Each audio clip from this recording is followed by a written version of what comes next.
নমস্কার, দেখছেন কলকাতা টিভি। আপনাদের সঙ্গে রয়েছে আমি অভিক। শুরু করছি আরো 12। আর যে খবরে এই মুহূর্তে নজর রাখবো, ট্যাংরায় বাড়ি হেলে পড়ার যে ঘটনা ঘটেছিল সেই ঘটনাতেই এবার গ্রেফতার করা হলো একজনকে।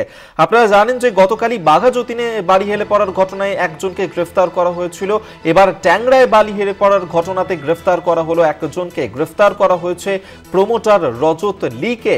ট্যাংরার ক্রিস্টোফার রোড থেকে গ্রেফতার করা হয়েছে প্রমোটার রজত লিকে। এবং ট্যাংরাতে যেখানে বাড়ি হেলে পড়ার যে ঘটনা ঘটেছিল সেই ঘটনাতেই এবার গ্রেফতার করা হলো ওই প্রমোটারকে। শহর কলকাতার একাধিক জায়গায় এই ধরনের বাড়ি হেলে পড়ার ঘটনা ঘটেছিল এবং সেই ছবিও এই মুহূর্তে তুলে ধরছি আপনাদের সামনে। এবং এই ঘটনার জেরে ইতিমধ্যেই গ্রেফতার করা হয়েছে এক প্রমোটারকে।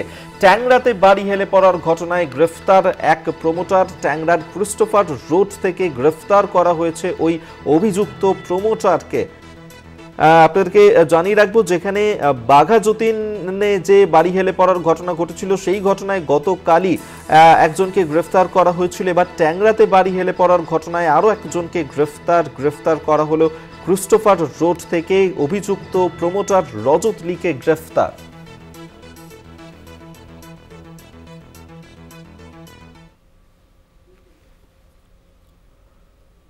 আরজি করের ঘটনায় নির্যাতিতার পরিবারের পক্ষ থেকে সুপ্রিম কোর্টে আবেদন। মামলা ফেরানো হোক কলকাতা হাইকোর্টে।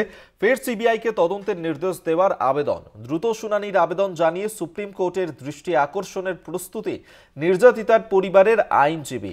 আপনারা জানেন যে নির্যাতিতার পরিবারের আগের যে দায়ের করা আবেদন সেই আবেদন প্রত্যাহার করা হয়েছিল। প্রধান বিচারপতির বেঞ্চের নির্দেশ ছিল যে নতুন করে আবেদন জানাতে হবে, নতুন করে আবেদন জানাতে পারবেন নির্যাতিতার পরিবার। এবং আমরা দেখেছিলাম যে গত 29শে জানুয়ারি সুপ্রিম কোর্টে আরজি কর মামলার শুনানিতে সেখানেই প্রধান বিচারপতি নির্যাতিতার বাবা মার কাছে জানতে চেয়েছিলেন যে কলকাতা হাইকোর্টে এই মামলা বিচারাধীন, তাহলে কি শীর্ষ আদালতে শুনানি বন্ধ করে দেবে। আরজি করের ঘটনায় নির্যাতিতার পরিবারের পক্ষ থেকে সুপ্রিম কোর্টে আবেদন এবং সেখানেই মামলা ফেরানো হোক কলকাতা হাইকোর্টে। ফের সিবিআইকে তদন্ত নির্দেশ দেওয়া হোক, এমনটি আবেদন করে জানানো হয়েছে আরজি করের ঘটনাতে ওই তরুণী চিকিৎসকের পরিবারের তরফে। দ্রুত শুনানির আবেদন জানিয়ে সুপ্রিম কোর্টের দৃষ্টি আকর্ষণের প্রস্তুতি নির্যাতিতার পরিবারের।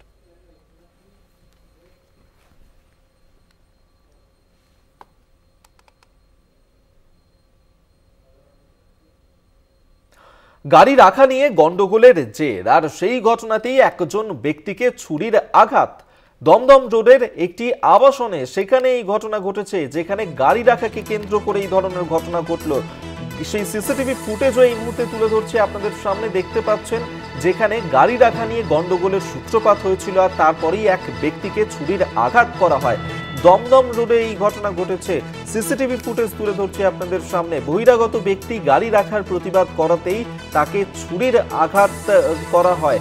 অভিযুক্ত ব্যক্তিকে ইতিমধ্যেই গ্রেফতার করা হয়েছে। গাড়ি রাখা নিয়েই গন্ডগোলের সূত্রপাত আর তার জেরেই এই ব্যক্তিকে ছুরির আঘাত। দমদম রোডের এই ঘটনা ঘটেছে। আমরা এই নিয়ে কথা বলবো। শাকিল মুস্তাক টেলিফোনে রয়েছেন প্রতিনিধি। শাকিল, কেন এই ব্যক্তিকে এভাবে ছুরির আঘাত করা হলো এবং যারা এই ঘটনার সঙ্গে জড়িত তাদের বিরুদ্ধে কি কোনো পদক্ষেপ নিয়েছে পুলিশ? দেখো, একদমই দমদম রোডে যে একটি অ্যাপার্টমেন্ট আছে সেখানে কিন্তু কমন প্লেসেসে এক বহিরাগত ব্যক্তি দীর্ঘদিন ধরে গাড়ি রাখে বলে কিন্তু ওই যে অ্যাপার্টমেন্ট আবাসন আছে সেখানকার বাসিন্দাদের অভিযোগ। এইবারে সেখানে গাড়ি রাখা নিয়ে ঝামেলা হয়। তারপর তখনকার মতো তিনি যখন চলে গেলে কিছুক্ষণ পরে আবার ফিরে আসেন। এই সময় ওই যে আবাসনের বাসিন্দা আইনজীবী দেব সুন্দর দরিফা প্রতিবাদ করেন যে এখানে গাড়ি রাখছো কেন, এখানে গাড়ি রাখা যাবে না, এখানে আবাসন যে বাসিন্দারা আছে তাদের গাড়ি থাকবে, আপনি বহিরাগত, আপনি গাড়ি সরিয়ে নেন। এই কথা বলার পরেই কথা কাটাকাটির মধ্যে ওই ব্যক্তি হঠাৎ ধারালো ও কিছু দিয়ে কিন্তু দেব সুন্দর দরিফার দিয়ে কিন্তু ধারালো যে অস্ত্র আছে সেই অস্ত্র দিয়ে কিন্তু আঘাত করে তার গালে এবং সে রক্তাক্ত অবস্থায় মাটিতে লুটিয়ে পড়লে তাকে দমদমের যে একটি মিউনিসিপ্যালিটি হাসপাতালে নিয়ে যাওয়া হয় এবং সেখানে গিয়ে কিন্তু তার সেই গালে কিন্তু 25টির সেলাই পড়ে, এমনটাই কিন্তু হাসপাতাল সূত্রে জানা যাচ্ছে। এবং ইতিমধ্যে নাগেরবাজার থানা ওই ব্যক্তির বিরুদ্ধে এফআইআর দায়ের করে এবং নাগেরবাজার থানার পুলিশ এসে কিন্তু অভিযুক্তকে গতকালই গ্রেপ্তার করে এবং রাতভর জিজ্ঞাসা করার পরে আজকে কিন্তু আদালতে পেশ করা হবে এবং তাকে নিজেদের হেফাজতে নেবে নাগেরবাজার থানার পুলিশ এবং গোটা ঘটনার তদন্ত করবেন নাগেরবাজার থানার পুলিশ। ধন্যবাদ তোমায়। শাকিল মুস্তাক আমাদের সঙ্গে টেলিফোনে ছিলেন প্রতিনিধি। আপনাদেরকে আরেকবার জানিয়ে রাখবো যে এখানে গাড়ি রাখা নিয়ে গন্ডগোলের সূত্রপাত হয়েছিল, আর সেই ঘটনাতেই এক ব্যক্তিকে ছুরির আঘাত করা হয় দমদম রোডের একটি আবাসনে। সেখানে এই ঘটনা ঘটেছে। যেমনটা জানা যাচ্ছে যে এক বহিরাগত ব্যক্তি সেখানে রোজই গাড়ি রাখতেন এবং সেই গাড়ি রাখার প্রতিবাদ করাতেই তাকে ছুরির আঘাত করা হয়েছে। অভিযুক্ত ব্যক্তিকে ইতিমধ্যেই গ্রেফতার করেছে নাগেরবাজার থানার পুলিশ।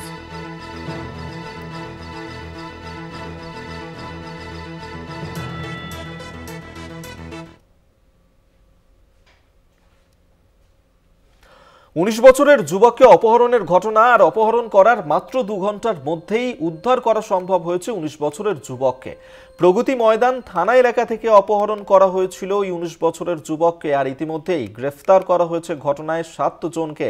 বাড়িতে ফোন করে 1.5 লক্ষ টাকা মুক্তিপণের দাবি জানানো হয়েছিল। 19 বছরের যুবক, তাকে অপহরণ করার ঘটনা ঘটেছিল এবং তার 2 ঘন্টার মধ্যেই ওই যুবককে খুঁজে বের করল পুলিশ। উদ্ধার করা সম্ভব হয়েছে 19 বছরের ওই অপহৃত যুবককে। প্রগতি ময়দান থানা এলাকা থেকে অপহরণ করা হয়েছিল ওই যুবককে। ইতিমধ্যেই ঘটনায় 7 জনকে গ্রেফতার করা হয়েছে। অপহরণের 2 ঘন্টার মধ্যে উদ্ধার 19 বছরের যুবক। প্রগতি ময়দান থানা এলাকা থেকে তাকে অপহরণ করা হয়েছিল, আর সেই ঘটনাতেই 7 জন তাদেরকে গ্রেফতার করা হয়েছে এবং মুক্তিপণ দাবি করা হয়েছিল ওই যুবক তাকে ছাড়ানোর জন্য। অপহরণের 2 ঘন্টার মধ্যেই উদ্ধার 19 বছরের যুবক, তাকে অপহরণের ঘটনা ঘটেছিল, তার 2 ঘন্টার মধ্যেই উদ্ধার। আমরা এই নিয়ে কথা বলবো। রিয়া মাঝি আমাদের সঙ্গে টেলিফোনে রয়েছেন প্রতিনিধি। রিয়া, যে যুবক তাকে অপহরণ করা হয়েছিল মাত্র 2 ঘন্টার মধ্যেই তাকে উদ্ধার করা সম্ভব হলো, কি জানতে পারছো? একদমই, দেখো 2 ঘন্টার মধ্যে হাওড়ার গোলাবাড়ি থেকে তাকে উদ্ধার করা হয়েছে 19 বছরের এক যুবক প্রিন্স কুমার। এবং যেমনটা জানা গিয়েছে যে তার বাবার শত্রুতার জেরেই তাকে কিডন্যাপ করা হয়েছিল, তার বাড়িতে গিয়ে তাকে কিডন্যাপ করা হয়েছিল। এবং যারা তার বাড়িতে গিয়ে তাকে কিডন্যাপ করেছে, তাদের যারা কিডন্যাপের মেন মাথা ছিল, তাদেরকে কিন্তু তার বাবা দিলীপ কুমার তিনি চিনতেন। কারণ দিলীপ কুমার অর্থাৎ যাকে কিডন্যাপ হয়েছিল তার যে বাবা, তাদের থেকে ব্যবসায়িক কারণে তাদের থেকে টাকা নিয়েছিল এবং সেই টাকা নিয়ে শোধ না করার অভিযোগ, এবং সেই কারণের জন্যই তার ছেলেকে কিডন্যাপ করে এবং কিডন্যাপ করে র্যানসাম অ্যামাউন্ট চাওয়া হয় 1.5 লক্ষ টাকা। এবং তারপরেই যখন এই দিলীপ কুমার পুরো বিষয়টা প্রগতি ময়দান থানায় গিয়ে সে অভিযোগ করে, এবং তারপরেই দেখা যায় যে পুলিশ লোকেশন ট্রেস করে সেই গাড়ি অবধি পৌঁছায় এবং সেই গাড়িকে চেজ করতে করতে হাওড়া গোলাবাড়ি অবধি পৌঁছায় এবং একদম অন স্পটেই 3 জনকে গ্রেফতার করা হয়। এবং তারপরে এই যে অ্যাবডাকশন কাণ্ডের যারা মূল ছোকরি, যারা মূল মাথা, সেই সহ কিন্তু মোট 7 জনকে গ্রেফতার করা হয়। এবং মূলত যেমনটা জানা গিয়েছে যে সঞ্জয় রজক যাকে গ্রেফতার করা হয়েছে, এবং তাছাড়াও রাজেশ মল্লিক, সোনু কুমার মল্লিক, বিশাল যাদব, এই 4 জন সহ আরো 3 জন যাদেরকে রেড হ্যান্ড ধরা হয় একদম স্পট থেকে। টোটাল 7 জনকে এই অ্যাবডাকশন কাণ্ডে গ্রেফতার করা হয়। এবং মূলত যেমনটা জানা গিয়েছে যে এই প্রিন্স কুমারকে গ্রেফতার করার পিছনে তার বাবার সঙ্গে ব্যবসায়িক শত্রুতা, টাকা না দেওয়ার অভিযোগ, সেই কারণেই তাকে কিডন্যাপ করেছে বলে এমনটাই এই অভিযুক্ত স্টেটমেন্টে জানিয়েছে। ধন্যবাদ তোমায়। রিয়া মাঝি আমাদের সঙ্গে টেলিফোনে ছিলেন প্রতিনিধি।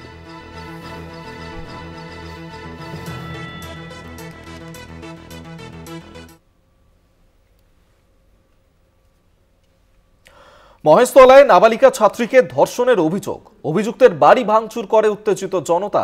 গ্রেফতার করা হয়েছে অভিযুক্তকে।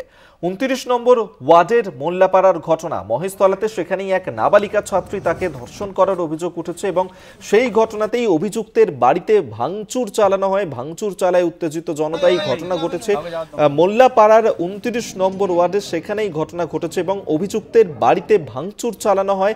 গ্রেফতার করা হয়েছে ইতিমধ্যেই ওই অভিযুক্তকে। যে অভিযোগ তার বিরুদ্ধে উঠেছিল যে মহেশতলাতে সেখানেই এক নাবালিকা ছাত্রী, তাকে ধর্ষণ করেছে ওই অভিযুক্ত, এমনই অভিযোগ উঠেছে এবং তারপরেই উত্তেজিত জনতা অভিযুক্তের বাড়িতে যায়, ভাঙচুর চালানো হয়।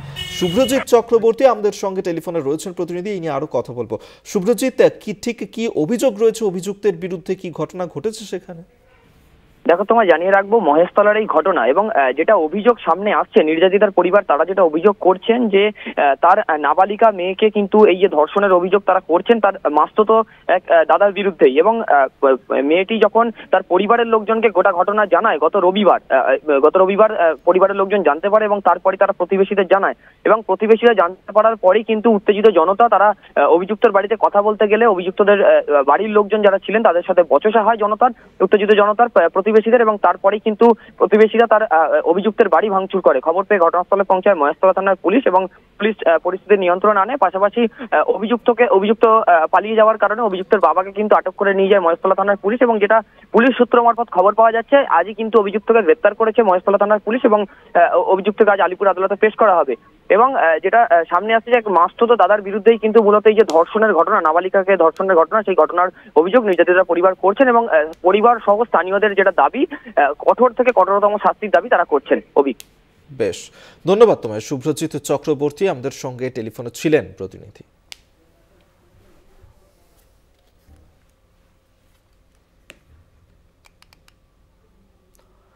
অন্যদিকে শান্তিনিকেতন, সেখানে মহিলা পর্যটকদের অশ্লীল ছবি তোলা হয়েছে এমনই অভিযোগ উঠেছে সেখানে এক চিকিৎসকের বিরুদ্ধে। শান্তিনিকেতনের ভুবনডাঙ্গার ঘটনা, হাতে নাতে পাকড়াও করা হয়েছে অভিযুক্ত চিকিৎসককে। প্রথমে ছবি তোলার কথা স্বীকার করে নেন অভিযুক্ত চিকিৎসক, যদিও পরে তিনি সমস্ত অভিযোগ অস্বীকার করেন, এবং এই ঘটনাকে কেন্দ্র করেই চাঞ্চল্য ছড়ায় সেখানে। উত্তপ্ত হয়ে ওঠে সেখানকার পরিস্থিতি। যেমনটা জানা যাচ্ছে, শান্তিনিকেতনের ভুবনডাঙ্গাতে সেখানেই ঘুরতে এসেছিলেন বেশ কয়েকজন মহিলা পর্যটক, এবং সেই সময় তাদের অশ্লীল ছবি তুলছিলেন একজন, এবং অভিযুক্ত চিকিৎসক তাকে হাতে নাতে পাকড়াও করা হয়। যদিও প্রথমে তিনি স্বীকার করেন তিনি ছবি তুলছিলেন, তবে পরবর্তী সময়ে তিনি বলেন যে তার বিরুদ্ধে যে অভিযোগ আনা হচ্ছে তা সম্পূর্ণ মিথ্যে। অস্বীকার করেন তার বিরুদ্ধে আনা অভিযোগ ওই চিকিৎসক। শান্তিনিকেতন ভুবনডাঙ্গায় সেখানে এই ঘটনাকে কেন্দ্র করে চাঞ্চল্য ছড়ায়, এবং হাতে নাতে পাকড়াও করা হয় অভিযুক্ত ওই চিকিৎসককে। মনা বীরবংশী আমাদের সঙ্গে টেলিফোনে রয়েছেন প্রতিনিধি, বিস্তারিত কথা বলবো। মনা, ঠিক কি অভিযোগ রয়েছে এই চিকিৎসকের বিরুদ্ধে, কেন তিনি এই ধরনের ঘটনা ঘটাতে গেলেন? এটাই এখন সবচেয়ে বড় প্রশ্নের, যে ওই চিকিৎসকের ঘটনা ঘটাতে গেলেন। পরবর্তী পর্যায়ে সকালেই ওই চিকিৎসক, অর্থাৎ মহকুমা হাসপাতালের চিকিৎসক। মনে তোমার কথা স্পষ্ট শোনা যাচ্ছে না, একটু স্থান পরিবর্তন করে কথা বল। হ্যাঁ দেখো অবশ্যই আমরা যে চিকিৎসকের বিরুদ্ধে মূলত অভিযোগ উঠে আসছে, স্পন্দন সান্যাল, তার সঙ্গে আমরা কথা বলেছিলাম। তিনি যদিও আজকে অন্য কথা বলছেন, অন্য বক্তব্য তিনি রাখছেন। তিনি বলছেন গতকালকে তিনি যে স্বীকারোক্তি দিয়েছেন ক্যামেরার সামনে, তিনি বলেছিলেন যে পুরো ঘটনায় তিনি অনুতপ্ত, তিনি ক্ষমা চাইছে, তিনি এই বিষয়টি তিনি কিন্তু বলেছিলেন। কিন্তু আজকে তিনি অন্য কথা বলছেন। তিনি বলছেন যে ঘটনাস্থলে যেহেতু তার মোবাইল ফোনটি কেড়ে নেওয়া হয়েছিল, খুব স্বাভাবিকভাবেই সেখানে একটা মব পরিস্থিতি তৈরি হয়েছিল, অর্থাৎ একটা বিশৃঙ্খলা পরিবেশ তৈরি হয়েছিল। তিনি যদি সেখানে ঘটনাস্থলে ক্ষমা না চাইতেন তাহলে হয়তো ঘটনাটা আরো বাড়তো এবং বড় হতে পারতো। কিন্তু যে অভিযোগ আনা হচ্ছে সেটা সম্পূর্ণ মিথ্যা এবং ভিত্তিহীন, এমনটাই কিন্তু চক্ষু চিকিৎসক যার বিরুদ্ধে অভিযোগ তিনি কিন্তু বলছেন। দেখো, অবশ্যই গতকাল যেটা ঘটনা ঘটেছে সেটি হচ্ছে কলকাতা থেকে একটি মহিলাদের দল যারা পর্যটক শান্তিনিকেতনে বেড়াতে এসেছিলেন, তারা শান্তিনিকেতনের যে ভুবনডাঙ্গা যে রাস্তার উপর সেখানেই কেনাকাটি করছিলেন। যেটা অভিযোগ মহিলাদের, তারা বলছেন যে তাদের অশ্লীল কিছু ছবি ওই চিকিৎসক তুলেছেন এবং তার মোবাইলে তিনি বন্দি করেছেন। তারপরে তাকে ধরা হয়, সেখানে তাকে জিজ্ঞাসা করা হলে তিনি কিন্তু স্বীকারোক্তি দেন। এমনটাই কিন্তু চাঞ্চল্যকর অভিযোগ। তবে অবশ্যই দেখো, বীরভূম জেলা পুলিশ, বোলপুর শান্তিনিকেতন থানার পুলিশ বিশেষ করে মহিলাদের নিরাপত্তা বা টুরিস্টদের নিরাপত্তা নিয়ে বদ্ধপরিকর। তারা কিন্তু তদারকি করছেন এবং যুদ্ধকালীন তৎপরতায় তারা কিন্তু পরিষেবা দেন। তারই মধ্যে এই ধরনের একটা অপ্রীতিকর পরিবেশ তৈরি হলো কেন, এটাই এখনো প্রশ্ন চিহ্নের। কিভাবে তৈরি হলো সামগ্রিক বিষয় নিয়ে কিন্তু এই মুহূর্তে দাঁড়িয়ে রাজ্যের অন্যতম পর্যটন কেন্দ্র শান্তিনিকেতন, সেখানে চাঞ্চল্য ছড়িয়েছে, সেটা বলা যেতে পারে। ধন্যবাদ তোমায়। মনা বীরবংশী আমাদের সঙ্গে টেলিফোনে ছিলেন প্রতিনিধি।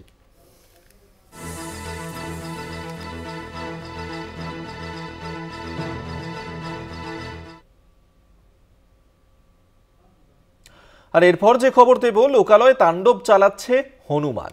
হ্যাঁ, হিঙ্গলগঞ্জ এবং সন্দেশখালীর বেশ কিছু এলাকায় সেখানে রীতিমতন দাপিয়ে বেড়াচ্ছে হনুমান। সেই ছবি ধরা পড়েছে, সেই ছবি এই মুহূর্তে তুলে ধরছি, দেখতে পাচ্ছেন যেখানে হনুমানকে মানুষজন তারা খাবারও খাওয়াচ্ছেন নিজে হাতে করে।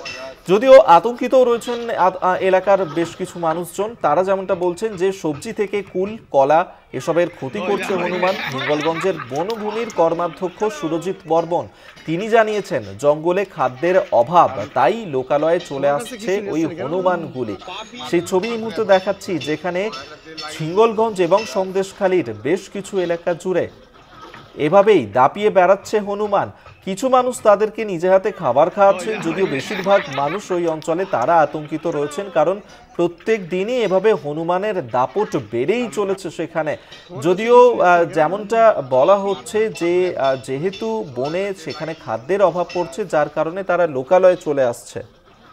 সঞ্জিত চক্রবর্তী আমাদের সঙ্গে টেলিফোনে রয়েছেন প্রতিনিধি। সঞ্জিত, যে ছবি আমরা দেখতে পাচ্ছি হনুমানের দাপট, কিন্তু সেখানে একদিকে মানুষজন তারা নিজে হাতে খাবারও খাওয়াচ্ছেন, অন্যদিকে কিছুটা হলে আতঙ্কিতও রয়েছেন, কি বলছেন তারা? দেখো, জঙ্গলের ফলে অরুচি ধরেছে হনুমানের দল অর্থাৎ বানর, তারা কিন্তু লোকালয়ে হানা দিয়েছে। ইতিমধ্যে জানো উত্তর 24 পরগনার বিস্তীর্ণ অঞ্চল রয়েছে সুন্দরবন বনাঞ্চল, সেখানে যেমন বিভিন্ন সময় তারা জঙ্গলের ফল খেয়ে বেঁচে থাকে হনুমান।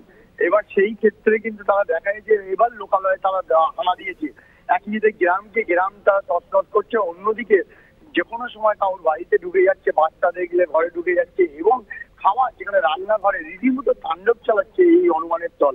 সব মিলে গোটা প্রক্রিয়া এর উপরে নজর রেখেছে বন দপ্তর। ইতিমধ্যে কিন্তু তাদেরকে ধরার জন্য বন দপ্তরকে খবর দেওয়া হচ্ছে, অতিষ্ঠ হয়ে পড়ছে। পাশাপাশি কিন্তু এটাও দেখা যাচ্ছে সাধারণ নাগরিক যারা ওখানকার বাসিন্দা, তারা তাদের যে সাধ্যমতো খাবার পথ চলতি মানুষ, তারা যেমন তাদের হাতে খাবার পৌঁছে দিচ্ছে, কিন্তু তাছাড়াও কিন্তু লোকালয়ে যে হানা দিয়েছে এই হনুমান তাণ্ডব চালাচ্ছে। ইতিমধ্যে তারা চাইছেন যে দ্রুত বন দপ্তর এতে খাঁচাবন্দি করুক, যা অতিষ্ঠ হয়ে পড়েছে বিভিন্ন জায়গায় বিভিন্ন অঞ্চলগুলোতে।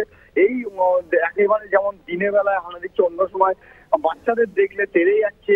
এই একদিকে ভয়ে রয়েছে, অন্যদিকে আতঙ্কিত হয়েছে গ্রামের মানুষ।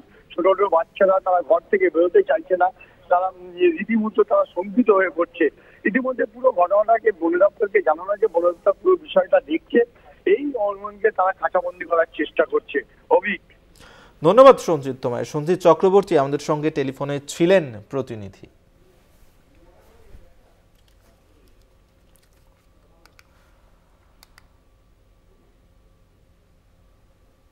হাতির তাণ্ডবে অতিষ্ঠ ডুয়ার্সবাসী। মঙ্গলবার ভোরে ডুয়ার্সের কালচিনি ব্লকের পূর্ব সাতালি এলাকায় সেখানে হাতির তাণ্ডব, আর যার কারণেই ক্ষতিগ্রস্ত হচ্ছে সুপারি বাগান।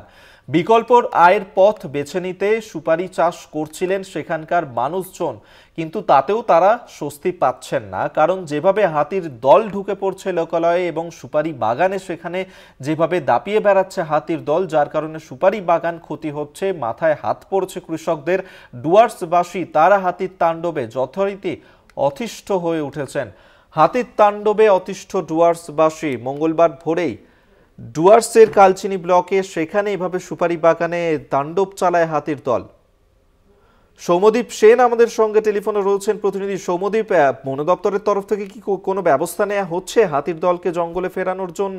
সেখানকার মানুষজন তারাই বা কি বলছেন? দেখো, এখানে কিন্তু এই এলাকা একদমই কিন্তু বক্সা জঙ্গল লাগোয়া, সেখানে কিন্তু প্রায় প্রতিদিনই হাতি আসে। বন দপ্তর তরফে যেটা জানানো হয়েছে, তারা রোজই টহলদারি চালাচ্ছেন, কিন্তু তাও তাদের নজর এড়িয়ে মাঝে মধ্যে লোকালয়ে কিন্তু হাতি চলে আসছে। তবে বন দপ্তর তরফে ক্ষতিপূরণের আশ্বাস কিন্তু দেওয়া হয়েছে। কিন্তু সৌম্যদীপ, কেন বারবার এই ধরনের ঘটনা ঘটছে? কেন বারবার হাতির দল তারা এইভাবে লোকালয়ে ঢুকে আসছে? বলছেন যে জঙ্গল লাগোয়া এলাকা হওয়ায় কিন্তু প্রায়ই এই খাবারের খোঁজে হাতি চলে আসছে এলাকায়, সেই জন্যই হাতির যে তাণ্ডব বা হাতির হানা এই ঘটনাটা বাড়ছে। তবে তারা কিন্তু নজরদারি চালাচ্ছে বলেও তারা জানাচ্ছে। সেক্ষেত্রে যেভাবে এই যে সুপারি বাগানে তাণ্ডব চালানো হলো, যেভাবে কৃষকরা তারা ক্ষতিগ্রস্ত হয়েছেন, তারা কি বলছেন, তাদের কি দাবি?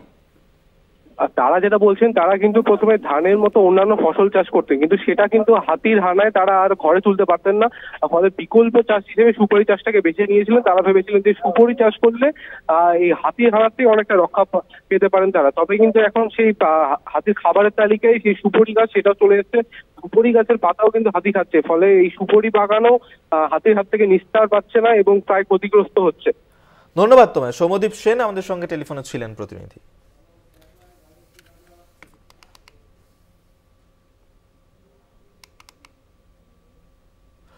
মুর্শিদাবাদের ভগবান গোলায় গাঁজা সহ গ্রেফতার করা হয়েছে দুজন মাদক পাচারকারীকে। ধৃতদের নাম নবকুমার সরকার ও ষষ্ঠী মণ্ডল।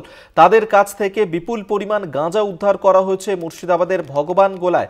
সেখানেই গাঁজা সহ দুই মাদক পাচারকারী তাদেরকে গ্রেফতার করেছে পুলিশ ভগবান গোলাতে। সেখান থেকে গ্রেফতার করা হয়েছে ওই দুই মাদক পাচারকারীকে। জয়ন্ত রায় আমাদের সঙ্গে টেলিফোনে রয়েছেন, প্রতিনিধি। বিস্তারিত জানবো। জয়ন্ত, কি জানতে পারছো এই যে গাঁজা সহ দুজনকে গ্রেফতার করা হয়েছে, এক্ষেত্রে কি কোনো বড় চক্রের হদিশ পেয়েছে পুলিশ? কারা কারা জড়িত রয়েছে ঘটনায়? দেখো অভিক, যেটা জানতে পারা যাচ্ছে যে দুজনকে গ্রেপ্তার করা হয়েছে তাতে পুলিশই তদন্ত শুরু করেছে অলরেডি ভগবানগোলা থানার পুলিশ। ফের মুর্শিদাবাদে ভগবানগোলার গাঁজা সহ গ্রেপ্তার দুই মাদক পাচারকারী। ধৃতদের নাম নবকুমার সরকার ও ষষ্ঠী মণ্ডল। তাদের কাছ থেকে উদ্ধার হয় 24 কেজি 990 গ্রাম গাঁজা। পুলিশ সূত্রে জানা যায়, গোপন সূত্রে খবর পেয়ে ভগবানগোলার এসডিপিও উত্তম গড়াইয়ের নেতৃত্বে ভগবানগোলা থানার পুলিশ কালুখালী ইন্দ্র ঘোষের বাগান এলাকায় নবকুমার সরকার নামের এক ব্যক্তিকে গ্রেপ্তার করে। তার কাছ থেকে উদ্ধার হয় 24 কেজি 590 গ্রাম গাঁজা। ধৃতদের একজনের বাড়ি রানীনগর থানা এলাকায় ও অপর জনের বাড়ি জিয়াগঞ্জ থানা এলাকায়। ধৃতদের সঙ্গে কে কে জড়িত আছে জানতে পুলিশ 7 দিনের জেল হেফাজতের জন্য আবেদন জানিয়ে আজ দুইজনকেই বহরমপুর এনডিপিএস বিশেষ আদালতে তুলবে। অভিক, ধন্যবাদ তোমায়। জয়ন্ত রায় আমাদের সঙ্গে টেলিফোনে ছিলেন প্রতিনিধি।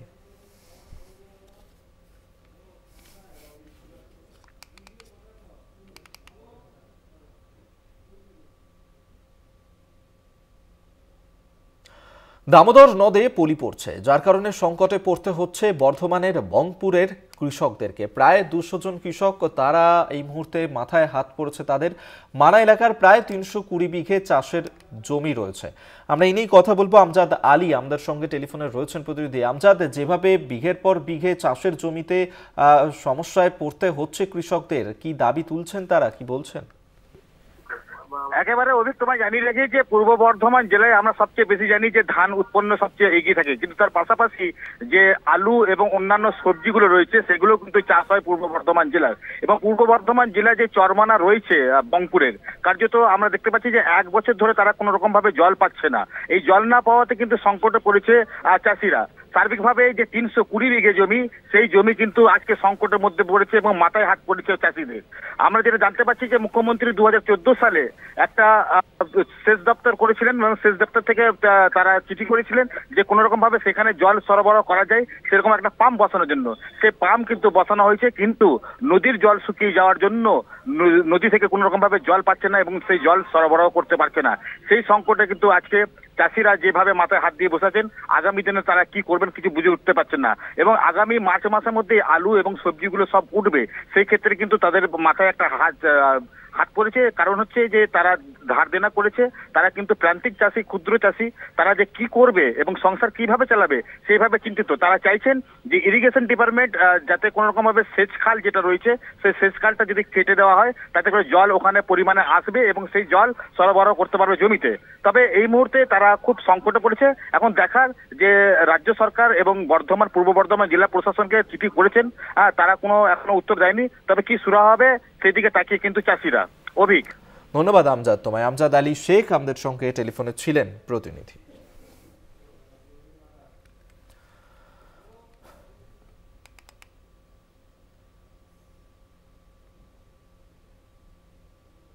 যুবককে ডেকে নিয়ে পিটিয়ে খুন করা হয়েছে বলেই অভিযোগ। উত্তর 24 পরগনায় এই ঘটনা ঘটেছে। উত্তর 24 পরগনার গোপালনগর থানার চৌবেরিয়া মেঠোপাড়া এলাকাতে, সেখানেই ওই যুবককে পিটিয়ে খুন করা হয় বলেই অভিযোগ।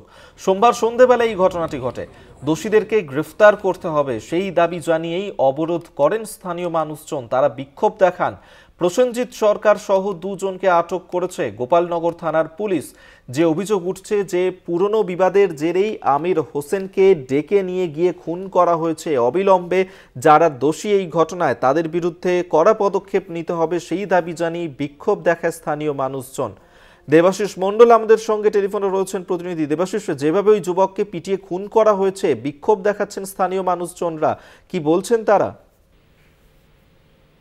দেখো অভিক, আমি তোমাকে বলি যে গত সালের এই ঘটনায় কিন্তু এলাকায় ব্যাপক চাঞ্চল্য ছড়িয়েছে। বনগাঁর গোপালনগর এলাকার চৌবেড়িয়া মাঠ এলাকার ঘটনা। এই যেহেতু সন্ধ্যা নাগাদ যেটা মানে বাজারে বসেছিল যুবক, তাকে কিন্তু ফোন করে ডাকে কয়েকজন ব্যক্তি এবং ডেকে তাকে একটা নির্জন শ্মশান লাগা একটা নির্জন রাস্তার ধারে নিয়ে যায় এবং নিয়ে গিয়ে তাকে কিন্তু মারধর করে এবং মারধর করে তাকে কিন্তু খুন করে। তো যেটা পুলিশ সূত্রে জানা গেছে যে এই যুবকের সঙ্গে অন্য কোনো পূর্ণ শত্রুতা আছে কিনা বা হচ্ছে তার সঙ্গে টাকা পয়সা নিয়ে কোনো লেনদেন আছে কিনা সমস্ত ব্যাপারগুলো পুলিশ যেন খতিয়ে দেখছে। পাশাপাশি পরিবারের পক্ষ থেকে অভিযোগ করা হয়েছে কিন্তু এই যে দুজনকে তিনজন, প্রসেনজিৎ সরকার সহ তিনজনকে আটক করেছে গোপালনগর থানা, তাদের মধ্যে যেসব ছেলেরা আটক করে তারা কিন্তু অসামাজিক কার্যকলাপের সঙ্গে যুক্ত রয়েছে এবং তারা কিন্তু ফোন করে ডেকে নিয়ে যায় এবং ডেকে নিয়ে গিয়ে তাকে কিন্তু খুন করেছে এবং তারা কঠোর শাস্তির দাবি করেছে। এবং এই বাজারের মধ্য থেকে তাকে ডেকে নিয়ে গিয়ে যেভাবে খুন করা হয়েছে এবং এই ঘটনাটি এলাকায় চাঞ্চল্য ছড়িয়ে পড়েছে। ফলে স্বাভাবিকভাবে পুলিশ সমস্ত ব্যাপারটা তদন্ত করে দেখছে এর পিছনে আর অন্য কোনো কারণ আছে কিনা। বেশ, ধন্যবাদ তোমায় দেবাশিস মণ্ডল, আমাদের সঙ্গে টেলিফোনে ছিলেন প্রতিনিধি।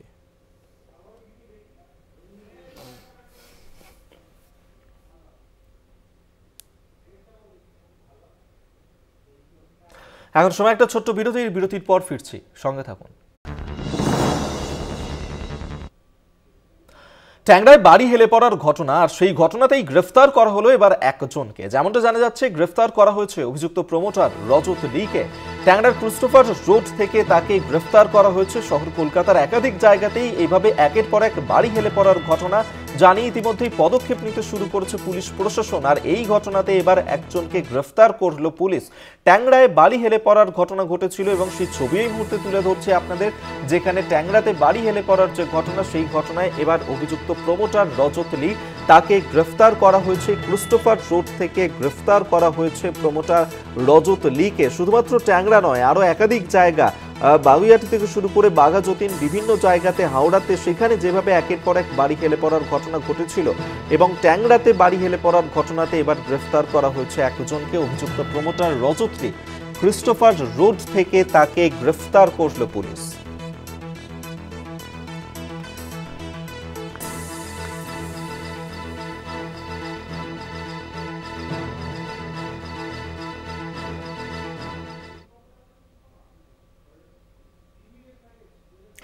পাঁচ ও 6 ফেব্রুয়ারি বিশ্ব বাংলা বাণিজ্য সম্মেলন। রাজ্যে বড় বিনিয়োগের আশা করছে শিল্পমহল। এমএসএমইর পাশাপাশি ভারী শিল্প পর্যটনে বিনিয়োগে গুরুত্ব। পরিত্যক্ত জমিগুলিকে কাজে লাগানো নিয়েও আলোচনা করা হবে। বিজেপিএসে আমন্ত্রিত 20টি দেশ। আমন্ত্রণ পেয়ে সম্মেলনে যোগ দিতে আসছেন মুকেশ আম্বানিও। চলতি মাসেই রাজ্যে বসতে চলেছে শিল্প সম্মেলনের আসর। তার আগে রাজ্যে সাজো সাজো রব। 26 বিধানসভা নির্বাচনের আগে মুখ্যমন্ত্রী মমতা বন্দ্যোপাধ্যায়ের কাছে এই শিল্প সম্মেলন অত্যন্ত গুরুত্বপূর্ণ। কারণ মুখ্যমন্ত্রীর নামের পাশে বরাবরই শিল্প বিরোধী তকমা জুড়ে গিয়েছে। সেই তকমা মুছতেই মুখ্যমন্ত্রীর হাতিয়ার এই বিশ্ববঙ্গ বাণিজ্য সম্মেলন। আগামী 5 ও 6 ফেব্রুয়ারি বিশ্ব বাংলা বাণিজ্য সম্মেলন। এই বাণিজ্য সম্মেলন থেকেই রাজ্যে বড় বিনিয়োগের আশা করছে শিল্পমহল। আইটিসি ইনফোটেক এই সম্মেলন থেকে রাজ্যে আর্টিফিশিয়াল ইন্টেলিজেন্স হাব তৈরির ঘোষণা করতে পারে। এমএসএমইর পাশাপাশি ভারী শিল্প কারখানা, পর্যটন, বস্ত্র ও চর্মশিল্পে বিনিয়োগে বিশেষ গুরুত্ব। শিল্প স্থাপনে রাজ্যের পরিত্যক্ত জমিগুলিকে কিভাবে কাজে লাগানো যায় সে বিষয়েও সুস্পষ্ট পরিকল্পনা নেওয়া হয়েছে। এবছর বিজেপিএস বিশেষভাবে গুরুত্ব দিচ্ছে উৎপাদন ও শিল্পে। MSME, advanced manufacturing, circular economy, প্রাকৃতিক সম্পদ ও প্রতিরক্ষা উৎপাদন, কৃষি, আন্তর্জাতিক বাণিজ্য, লজিস্টিক্স, পর্যটন, জ্ঞানভিত্তিক অর্থনীতি, স্বাস্থ্য, শিক্ষা ও পরিকাঠামো, শিক্ষা, সৃজনশীল অর্থনীতি ও চলচ্চিত্র শিল্প সহ বিভিন্ন ক্ষেত্র গুরুত্বপূর্ণ হতে চলেছে। এফআইসিসিআই ও সিআইআই সূত্রে জানা গিয়েছে। এই বাণিজ্য অনুষ্ঠানের জাতীয় নির্বাহী পরিষদের বৈঠকে উপস্থিত থাকবেন দেশের প্রায় 30 জন শীর্ষ শিল্পপতি। বিজেপিএস 2025 সেই দুটি গুরুত্বপূর্ণ বৈঠকের মাধ্যমেই শুরু হবে, যেখানে মুখ্যমন্ত্রী মমতা বন্দ্যোপাধ্যায়েরও উপস্থিত থাকার সম্ভাবনা রয়েছে। দুটি বৈঠকই হবে বিশ্ব বাংলা কনভেনশন সেন্টারে।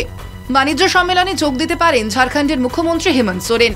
পাশাপাশি অতিথি হিসেবে হাজির থাকতে পারেন ভুটানের রাজা জিগমে খেসার নামগেল ওয়াংচুকও। অন্যদিকে শিল্প সম্মেলনের আগে মন্ত্রিসভার বৈঠকও ডাকা হয়েছে। নবান্ন সূত্রে খবর, শিল্প সংক্রান্ত বিষয়ে ছাড়পত্রের প্রয়োজনের কারণেই আগামী 4 ফেব্রুয়ারি এই বৈঠকের আয়োজন করা হয়েছে। কারণ বিধানসভা নির্বাচনের আগে বিনিয়োগ টানতে মরিয়া মমতা বন্দ্যোপাধ্যায়। গত কয়েক বছরেও বিজিবিএস সফল হয়েছে, এবারেও এই সম্মেলন সফল করতে বদ্ধপরিকর মমতা বন্দ্যোপাধ্যায়।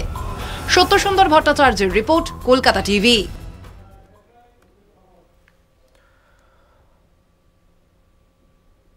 এই মুহূর্তে আরো একটি বড় খবর দিকে নজর রাখবো। বিতর্কিত কণ্ঠস্বর মণিপুরের মুখ্যমন্ত্রী এন বীরেন সিং এরই হওয়ার সম্ভাবনা, এমনটাই বলছে ট্রুথ ল্যাব। বিতর্কিত অডিওর কণ্ঠস্বর এন বীরেন সিং এর সঙ্গে 93% মিলেছে, এমনটাই কিন্তু বলা হচ্ছে। মণিপুরে জাতিগত হিংসায় স্বয়ং মুখ্যমন্ত্রী এন বীরেন সিং তিনি জড়িত ছিলেন, এই অভিযোগ তার বিরুদ্ধে আগেই করা হয়েছিল। একটি অডিও টেপ ভাইরাল হয়েছিল এবং সেই ভাইরাল অডিওতেই মুখ্যমন্ত্রী এন বীরেন সিংকে এই নিয়ে নির্দেশ দিতে শোনা গিয়েছিল এবং জানিয়ে ট্রুথ ল্যাব তারা একটি যে তদন্ত করে এবং সেখানে ট্রুথ ল্যাবের তরফ থেকে এটা বলা হচ্ছে যে বিতর্কিত কণ্ঠস্বর মণিপুরের মুখ্যমন্ত্রী এন বীরেন সিং এরই হওয়ার সম্ভাবনা রয়েছে। বিতর্কিত অডিওর কণ্ঠস্বর এন বীরেন সিং এর সঙ্গে 93% মিলেছে। যদিও এই অডিওর সত্যতা যাচাই করেননি কলকাতা টিভি এবং কুকি জনগোষ্ঠীর ওপর হিংসাত্মক অভিযানের কৃতিত্ব দাবি বীরেন সিং এর। দাঙ্গাকারীদের গ্রেফতার করতে রাজি হননি মণিপুরের মুখ্যমন্ত্রী, অডিওতে এমনই রয়েছে, এমনটাই কিন্তু জানাচ্ছে দ্য ওয়ার। যদিও অডিওর সত্যতা যাচাই করেনি কলকাতা টিভি। আমরা এই নিয়ে কথা বলবো। টেলিফোনে রয়েছেন আমাদের সঙ্গে পলিটিক্যাল এডিটর আশিস চট্টোপাধ্যায়।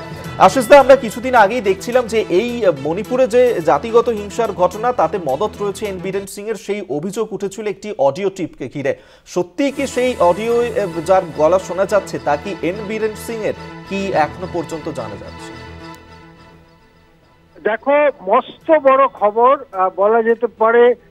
মোদি জমানার এই যে 10-11 বছর হতে চললো, তার মধ্যে সব থেকে বড় খবর আমাদের সামনে উঠে আসছে।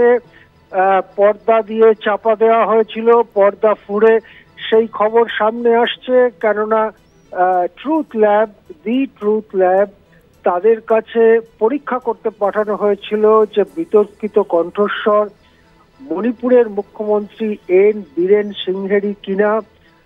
ওই ল্যাবরেটরি অত্যন্ত সম্মানিত এবং অত্যন্ত সত্য নির্ভর ল্যাবরেটরি, তারা ইতিমধ্যেই জানিয়ে দিয়েছে যে এন বীরেন সিংহেরই কণ্ঠস্বর এটা হবার সম্ভাবনা 93%।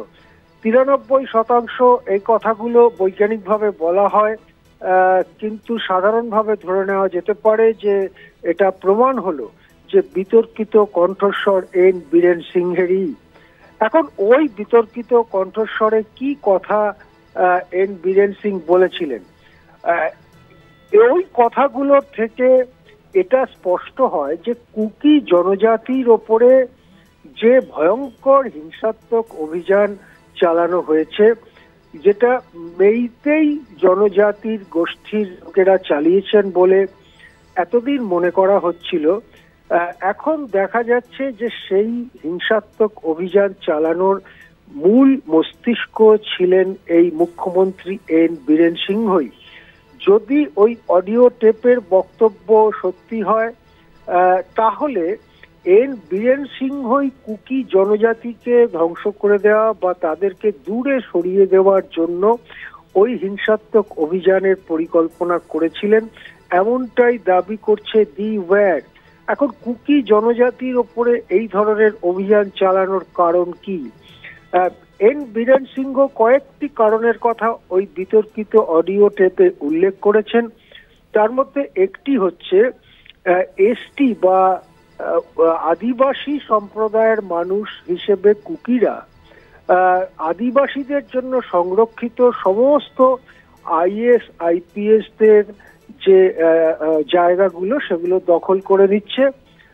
এবং একটি কথায় তাকে বলতে শোনা গিয়েছে যে সেক্রেটারিয়েটে যে 12 জন অফিসার আছে তার মধ্যে 11 জনই কুকি।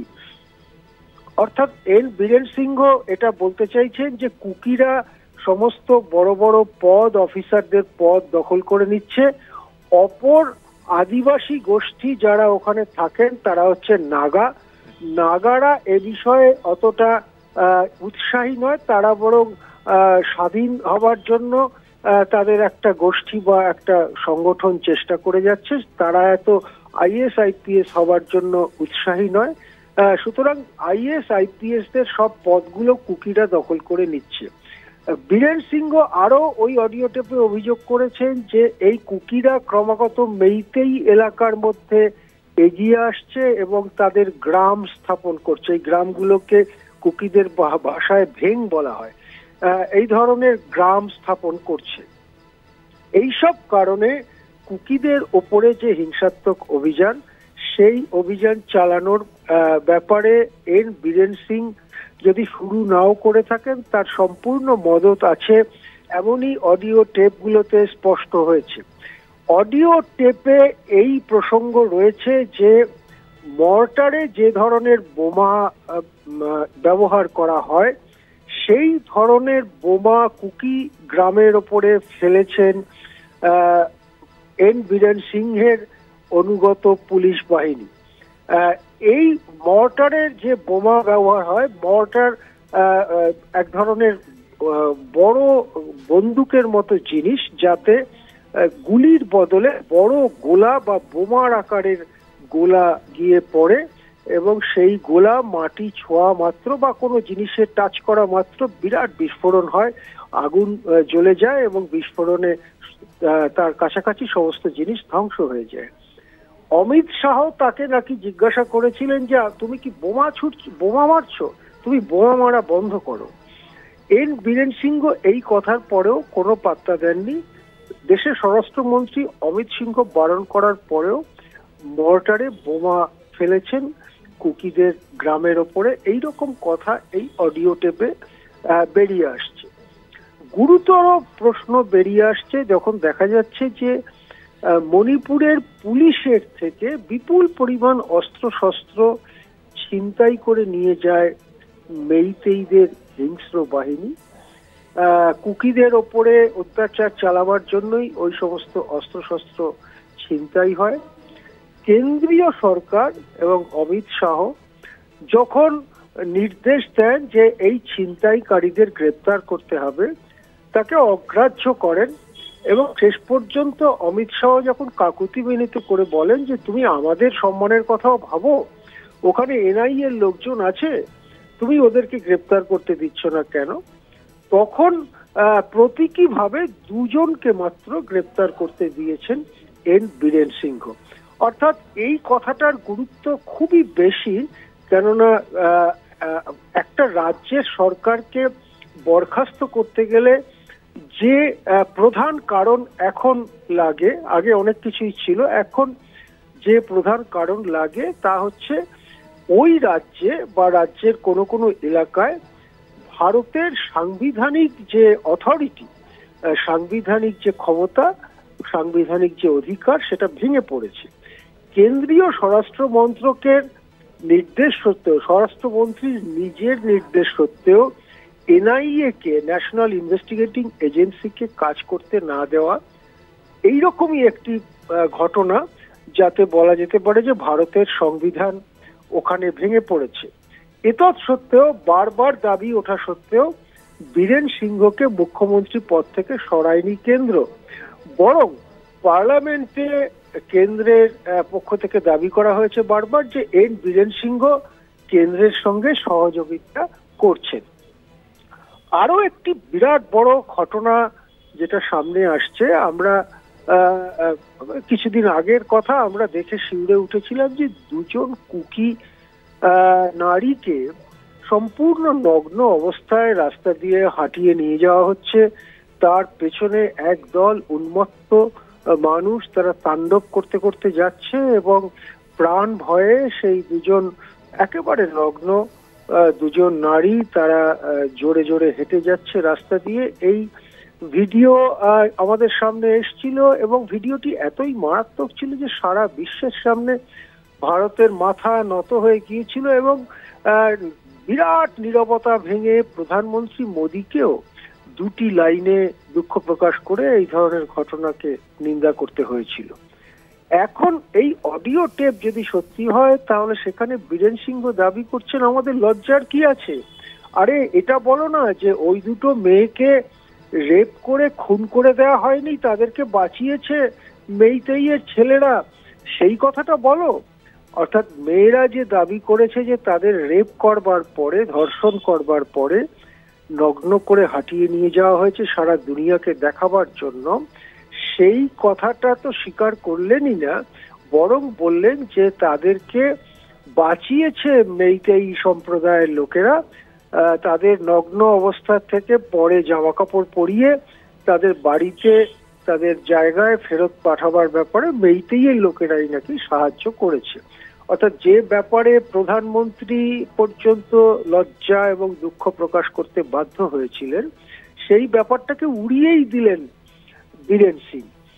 এইভাবে একটার পর একটা ঘটনা যা মণিপুরে ভয়ঙ্কর হিংসার জন্ম দিয়েছে, যে হিংসায় গত বছরের আগস্ট পর্যন্ত সরকারিভাবে স্বীকার করে নেওয়া হয়েছে যে 226 জন মানুষ নিহত হয়েছেন, 11,133টি বাড়িতে অগ্নিসংযোগ করা হয়েছে, 11,892টি এফআইআর করা হয়েছে, এবং যেখানে 2023 সালের মে মাসের 20 থেকে 23 পর্যন্ত অমিত শাহ গিয়ে দেশের স্বরাষ্ট্রমন্ত্রী গিয়ে পরিস্থিতি সামলাবার চেষ্টা করেছিলেন কিন্তু তিনি কিছু করতে পারেননি, সেই জায়গাতে যে আসলে মুখ্যমন্ত্রী এই ভয়ঙ্কর হিংসার পেছনে মূল মাথা, এইরকমই দাবি উঠে আসছে দি ওয়্যার নামক সংবাদ মাধ্যমে প্রকাশিত খবরে। তিনি স্পষ্টই বলছেন আমি হিংসাত্মক ঘটনা শুরু করিয়েছি। কুকিরা এসটি কোটা কাজে লাগিয়ে সরকারি চাকরি, আইপিএস আইএএস এর চাকরি পেয়ে যাচ্ছিল, নাগারা আইএএস হতে চায় না তাই সব পদ কুকিরা পেয়ে যাচ্ছে, সেক্রেটারিয়েটে 12 জন অফিসারের মধ্যে 11 জনই কুকি। এই ধরনের দাবি করে এই ভয়ানক হিংসার পেছনে এন বীরেন সিংহেরই মদত রয়েছে, এই কথা এই খবরে প্রকাশিত হচ্ছে। এখন 2023 সালের জুন মাসে ওখানে একটি তদন্ত কমিশন হয়েছিল, জাস্টিস অজয় লাম্বা কমিশন। তাদের কাছে কিছু অডিও টেপ জমা পড়েছিল, যে টেপ অবশেষে সুপ্রিম কোর্ট পর্যন্ত গিয়েছে, যে টেপে এই ধরনের অভিযোগ ছিল, কিন্তু সেই অডিও বা কণ্ঠস্বর মুখ্যমন্ত্রীর কিনা তা নিয়ে বিতর্ক দেখা দেয়, কেননা মণিপুর সরকার বলে যে ওই কণ্ঠস্বরগুলো বানানো কণ্ঠস্বর, ডক্টরড। তারপরেই এটা দি ট্রুথ ল্যাবে পরীক্ষা করতে দেওয়া হয় এবং সেই ল্যাবরেটরি থেকে জানানো হয়েছে 93% সম্ভাবনা ওই কণ্ঠস্বর মণিপুরের মুখ্যমন্ত্রী এন বীরেন সিংহেরই। এই জিনিস প্রকাশিত হওয়ার পরে কেন্দ্র এবারে কি করবে? যদি কেন্দ্র আইন অনুযায়ী চলে তাহলে নিজের দলের মুখ্যমন্ত্রী এটা না দেখে অবিলম্বে এই সরকারকে বরখাস্ত করার দিকেই যাওয়া উচিত। আইন অন্তত এমনটাই দাবি করে। একেবারে আমাদের নজর থাকবে সেদিকে। আপাতত ধন্যবাদ জানাবো আপনাকে। পলিটিক্যাল এডিটর আশিস চট্টোপাধ্যায় আমাদের সঙ্গে টেলিফোন ছিল।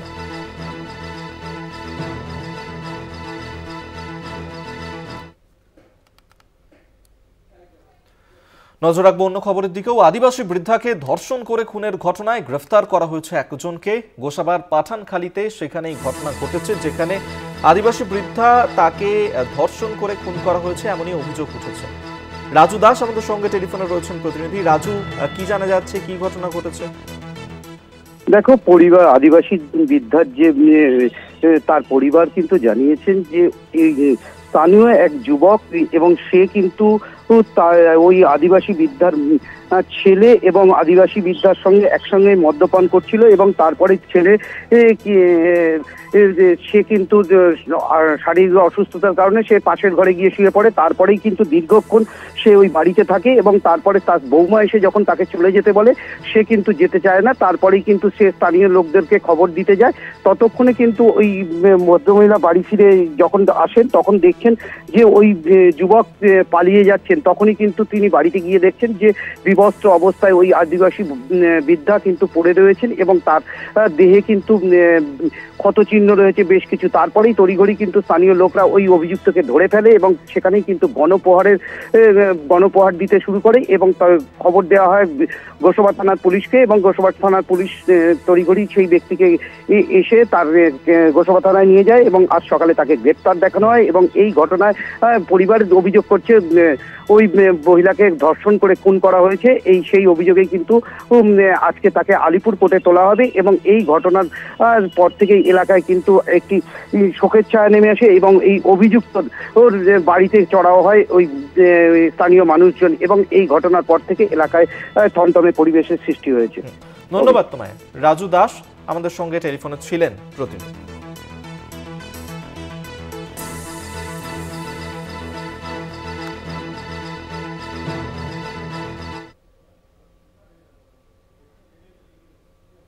আরো 12 এই পর্যন্তই। দেখতে থাকুন কলকাতা টিভি, রাত দিন 7 দিন।